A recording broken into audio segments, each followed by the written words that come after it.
There are now more pieces of plastic in the world's oceans than there are fish. If you don't want to see any more plastic waste going to landfill, then make sure you hit the subscribe button to find out how you can reduce your family's plastic footprint.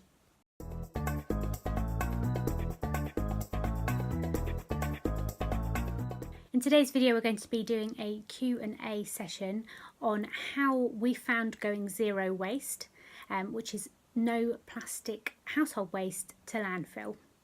Stefania asks, how do you shop for anything including and especially tea? So with most of our grocery shopping, we're buying fruit and vegetables and bread and grains, pulses, sort of cupboard staples.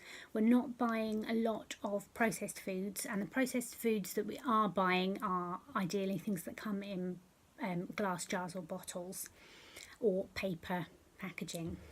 Specifically for tea, we go to Whittards of Chelsea, and you can buy these special Whittards tea tins, which you can then take back and have filled up with loose leaf tea. And you can take them back and refill them an unlimited amount of times. Whittards will only refill their own containers, so you can't take your own glass jars or anything like that. You do have to purchase one-off the special Whittards containers, and they do the same thing for coffee as well, and you can get your jar filled with either coffee beans, or they'll grind it for you in the shop and you can take ground coffee home. And the coffee jars are a sort of copper colour version of this. The tea ones are green, the fruit tea or herbal infusion ones are purple, and the coffee ones are copper. Another company that I like to use for loose teas is a company called Bluebird Tea Company from Brighton, and they have got an online shop which I will link to in the description box below. So once you've got your loose leaf tea, you need a way of using it rather than using tea bags, because actually something ridiculous like 90% of tea bags actually have plastic in them to stop them from being so flimsy and falling apart in the actual cup. Not quite sure why that's necessary.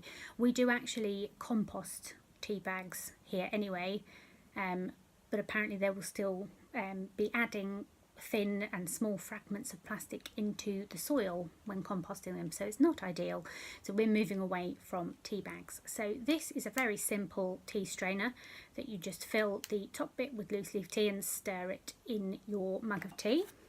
Another option is this, which is called a tiare from the Jing Tea Company. It's like a cafetiere, but for tea. And you just put a couple of spoonfuls of loose leaf tea, fill it up with boiling water and pop the top on, and then let it brew and then pour it out, and the filter will stop any of the loose leaf tea from coming out, just the liquid. And then you can just pour the loose fragments of tea into your compost, give it a rinse out, and it's ready to go again. If you don't use the tiare, another option is these cups. This particular one is from Whittards of Chelsea, but it's got a in-cup tea strainer, so you can buy just these on their own, the in-cup tea strainers, and use them in any mug you like. This whole set is actually from the PAO range, PAO, and you also get the lid for when it's steeping, but then you can put the lid down and rest your tea strainer on it to stop getting liquid all over the table when you take the tea strainer out to drink your tea. And another option that I really like is this sump teapot, which again has a little tea strainer that sits inside the teapot. So this was actually from Whittards several years ago, and it was called the Sump for Life teapot. It's very similar to the teapots that they use in Patisserie Valerie, but they also do them in the PAO range, slightly different model, but very similar in Whittards. At the moment it's part of the PAO range. Catherine asks, what would you use instead of cling film when making dough? So I make several different types of dough. I make bread dough, I make pasta dough, and I make pizza based dough. So when I'm making dough, I do three things. I've got these plastic bowls, mixing bowls from IKEA with a lid, and in the lid it's got a little removable vent. So I pop my dough into the mixing bowl that I've previously used and cleaned by just catching all the dough out, all the remnants of flour out of it using the dough ball, and I then pop the dough in there and pop the lid on, and I can pop the vent, and that is one of the options that I use. Another option is the wax wrap. So these are fabric cotton wraps that have been infused with beeswax. I have done two videos on this topic. In one version I made oilcloth and wax freezer bags, and in the other I made this sandwich wrap. But you can just make big square ones or big circular ones that go over the top of the bowl, and then you melt the wax with your hands and form a nice seal on the edges. So that is another option. And the third thing I do, which is something that I do even when I'm doing either of these options, is that I always cover my dough with a layer of olive oil as I leave it to prove. So this is something that my uncle taught me. You make your dough, you form it into a ball, and then you absolutely cover, making sure that you go underneath the ball so it's completely covered in olive oil, and then you pop it in your bowl to prove. What the olive oil does is it adds to the elasticity and keeps the moisture on that outer skin so it doesn't form a crust or solidify at all, while it rises and expands and proves. So I always put olive oil both in the dough for its elasticity and on the outside of the dough every time I leave it to rise. So those are my tips for not using cling film when making dough. Alex asks, can you recycle soft plastics? For example, plastic wraps and plastic bags that food comes in, and other household items. So the answer to this is yes and no. In several local authorities around the country, they don't accept a number of the plastic wraps that you actually can recycle, but they don't accept them yet. And these are the soft, stretchy plastics. So if you think about the plastic that comes around your toilet tissue, or the plastic that comes around your bread, anything that when you crunch it and crinkle it down into a ball, it doesn't actually crackle, it doesn't make a noise, and that's got a stretchy consistency. Those types of plastic film you can recycle. You can take them to most chain supermarkets where they are collecting carrier bags for recycling, and you can recycle them there. They will accept them. Apparently Asda doesn't do this, but there is an article on this topic which I will link to in the description box below. Alex asks, what about packaging free makeup? So there are several brands that do low packaging or recyclable packaging options. So obviously you've got companies like Lush, but also in a lot of health food shops you can find ethical cardboard tubed lipsticks and things like that, which are often vegan, but also don't use any plastic in their packaging. So in my local health food shop I can get lipsticks, I can get eyeshadows, I can get concealers and foundations. I haven't seen there anywhere plastic free mascara options. Obviously you can get eyeliner pencils, so there are a lot of ways of reducing plastic. But also there is a YouTuber called Geeta Mary, and she does a whole load of videos on making your own cosmetics from things that you might have anyway in your pantry, or some sort of few bulk staples such as shea butter or cocoa butter. Most of the recipes use arrowroot powder, beetroot powder, turmeric and cocoa powder, so things that you would probably have in your store cupboard anyway, especially if you're on a plant-based diet as we are. Alex asks, what do you do about sponges and antibacterial wipes? So I did a video recently on how to make unsponges, which I will link to in the description below. But also cellulose sponges are completely biodegradable, and natural sponges. Natural sponges tend to be very soft, so they're great for washing your face and things, but they are less good for the rigours of cleaning a kitchen or something of that nature, and doing the dishes. So cellulose sponges are another option. I have had trouble finding cellulose sponges not pre-wrapped in plastic, so I went down the making my own unsponges route. Antibacterial wipes. Most antibacterial cleaners work by being either very alkaline or very acidic. So things like bleach, which is a very strong alkali substance. But the two primary cleaning ingredients recommended by Kim and Aggie in their cleaning Bible that I bought about 12 years ago are baking powder and white vinegar.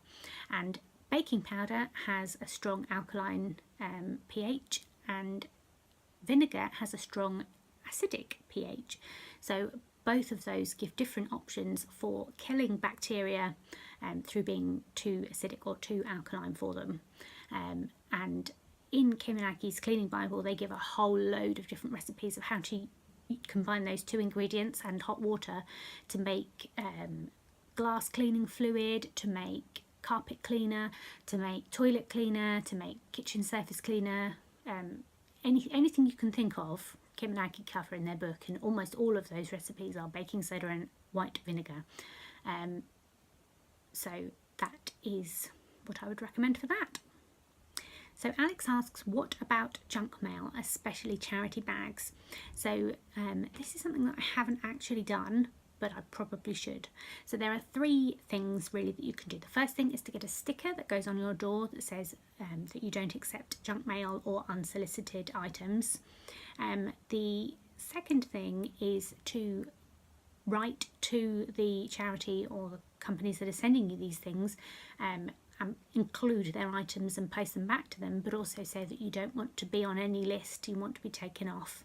And the third thing to do is to give them back the items. So with a lot of the plastic charity bags, the people that bring them round come round the next week to collect the ones that have been filled. And if you leave the unfilled ones back on the porch, on your front step, wherever they'll see it, they'll often take those back. And if you can't give them back to them in that way, you can also put things back in the post with return to sender, especially if they have got a return mail address. So those are my suggestions for that. Glenn Richmond asks, what about online shopping, and are there any ethical e-commerce sites that do low packaging? So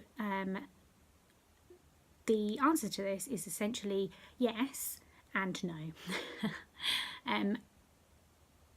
A lot of online retailers, especially if you're purchasing things that are fulfilled through Amazon, will offer to reduce the packaging. So on Amazon specifically, you can log into your My Account section and you can tick boxes to say that you don't want to have any additional plastic packaging, sort of opting out of things like bubble wrap or plastic air pillows.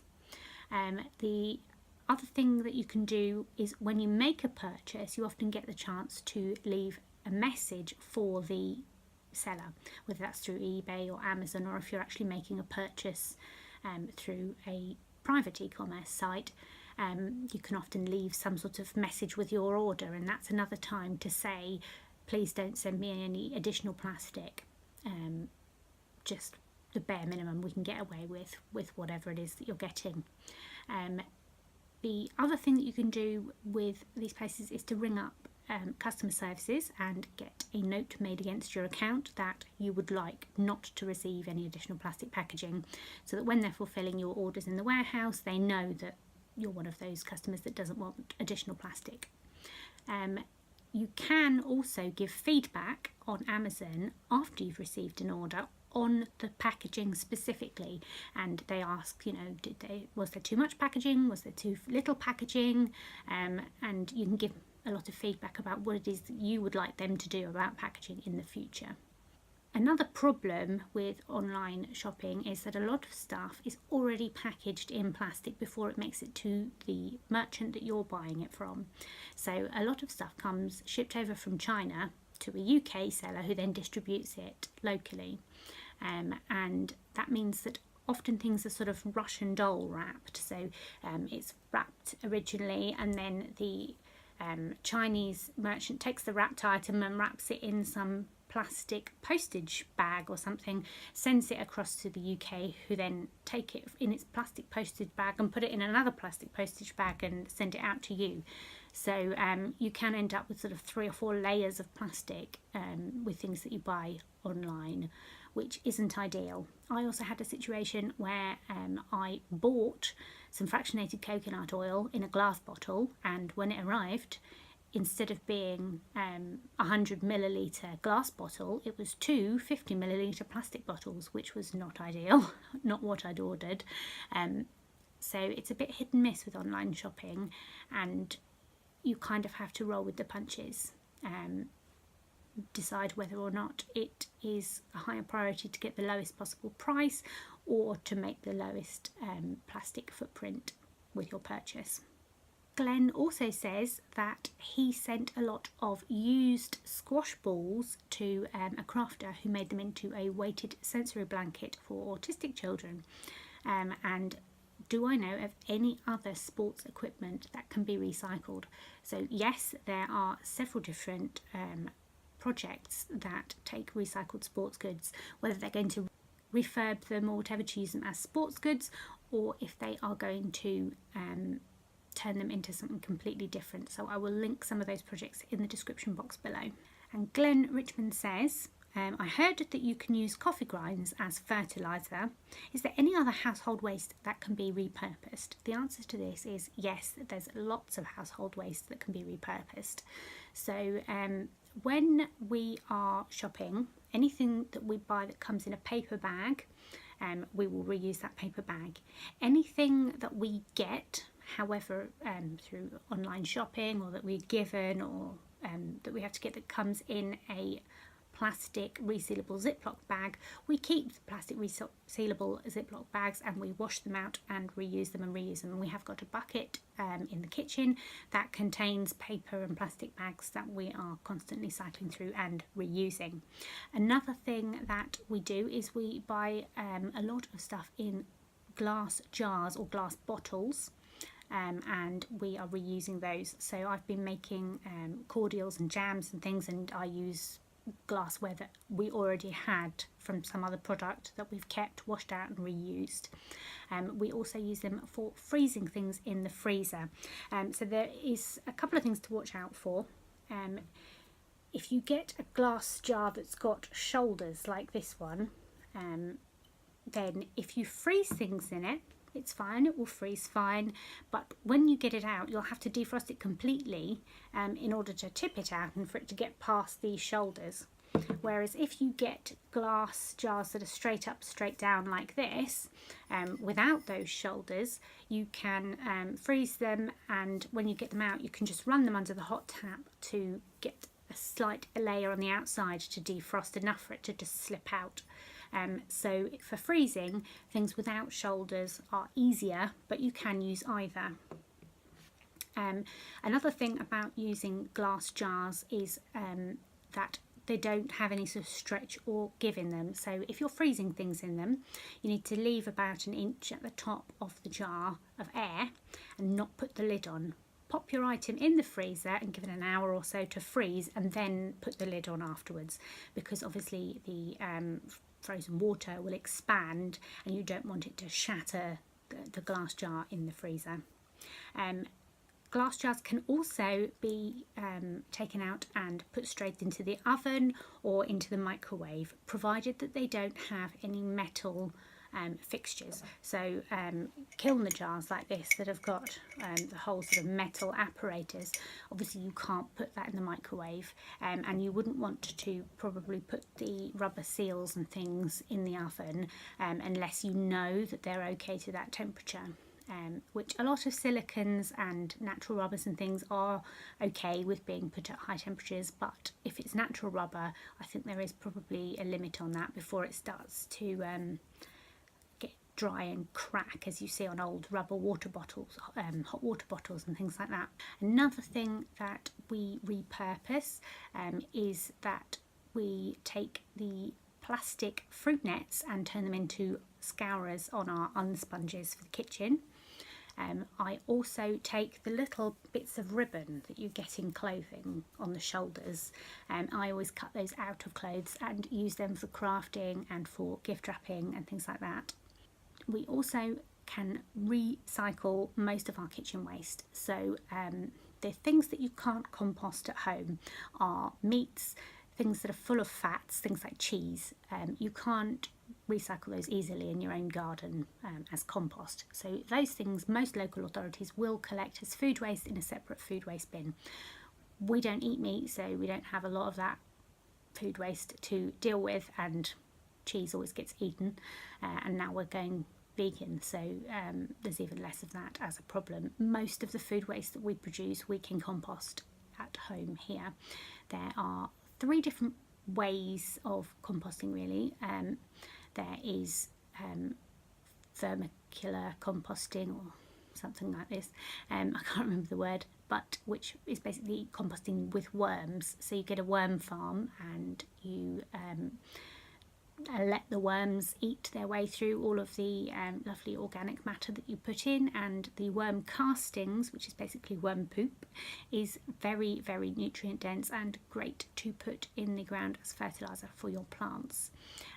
Another option for composting is aerobic composting, which is basically what you do in a compost pile or a compost bin.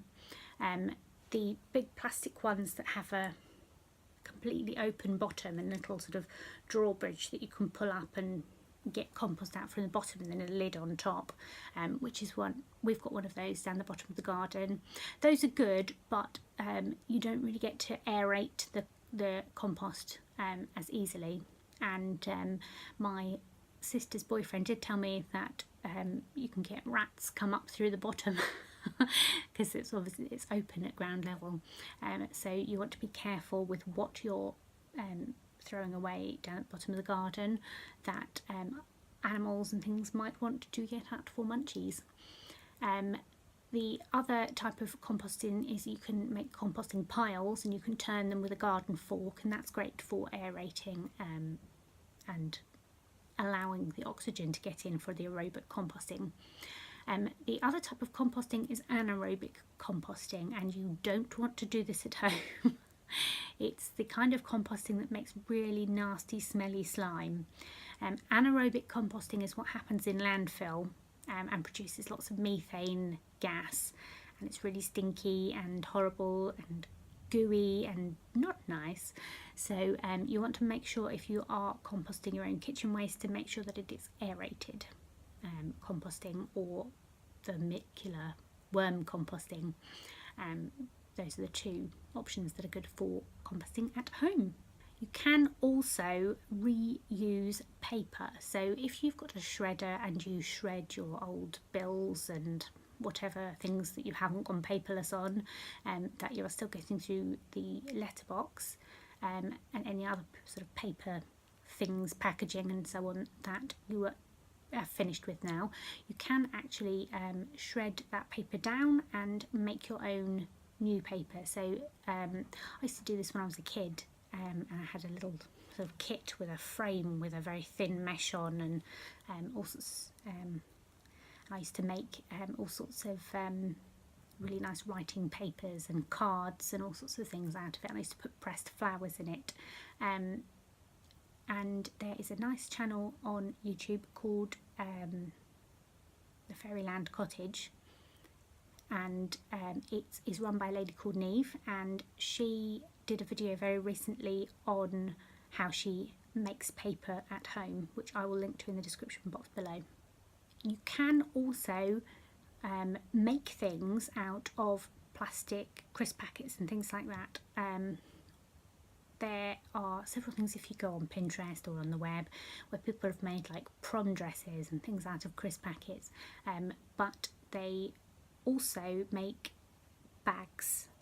There's a lot of tutorials on how to make shopping bags out of old crisp bags and things like that. Not enough that I think that it would justify buying lots of crisps, because it is obviously a lot of effort to go to make these new bags.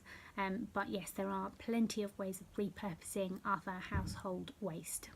Stefania asks, what about receipts?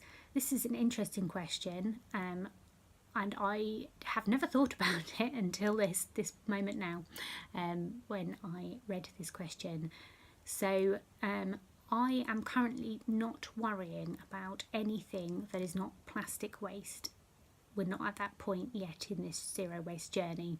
So we are still quite happy to buy things that come in aluminium tin cans, or to use paper packaging, glass packaging, things like that. We're not worrying so much at this stage about the additional effort and carbon footprint of manufacturing new packaging and recycling old packaging. That's not really on our agenda just yet. We are solely focusing on plastic waste at this point. You can repurpose and recycle your receipts at home, making new paper or putting them in the recycling to be collected by the local council. And obviously paper does compost, so receipts aren't really on the agenda now, but a lot of times they will ask you, do you want the receipt? And you can just say no, and then they won't bother printing it. So then you only have to deal with the receipts that they print without asking. A lot of the time those tills will generate a receipt, so even if you say I don't want the receipt would have been printed and they'll have to put it in the bin there. So you might as well take it and recycle it at home then, because at least then you know that it's going into the recycling and not into the rubbish. And Neil asks, what about aluminium tin foil?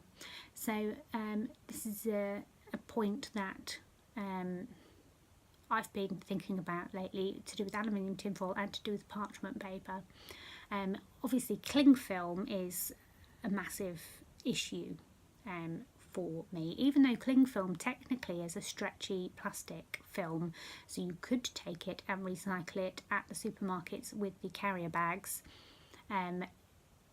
It's just not necessary most of the time to use cling film at all. But aluminium tin foil we do occasionally use, and it's got very specific times when we use it. And I don't have a massive problem with aluminium tin foil, because aluminium is high value, and recycling it takes a lot less energy than creating it new from scratch. So it's worth recycling aluminium tin foil. But whether it's worth producing it in the first place, I think you should avoid using it if you don't have to. And you know, if you do buy a roll of aluminium tin foil and a roll of parchment paper and they last you the whole year instead of lasting you a few weeks, then obviously that's better for the environment.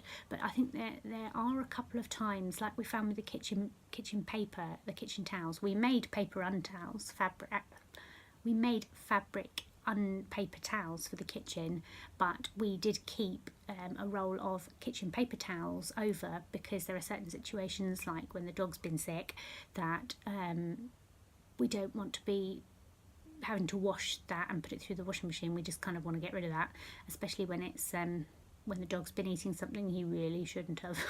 You don't want to pick that up with anything that you might ever have to touch again. It's dire.